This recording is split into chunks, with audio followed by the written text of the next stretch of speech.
Está llevando una capacitación motivacional para los empleados de campo de la Municipalidad de Santa Cruz de Quiché.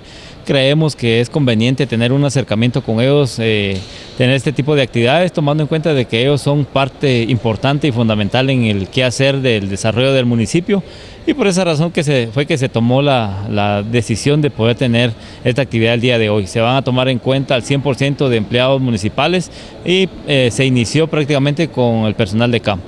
Se les está también orientando del por qué debemos de prestar un buen servicio, las razones por las cuales ellos están laborando en la municipalidad, etcétera, entre otros temas que se van a manejar el día de hoy. La concientización respecto a, ahí sí que a amar el trabajo, a apreciar lo que tenemos y de esa manera pues poder servirle a la comunidad de una mejor manera.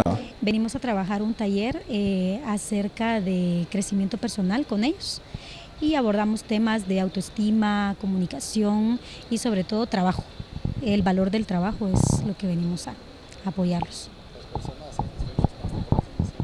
Pues tuve muy buenos comentarios, se fueron contentos, y algo que me impresionó bastante fue que una de las participantes se acercó y pues pidió ayuda aparte, ¿verdad? Entonces estamos a la orden para apoyarla.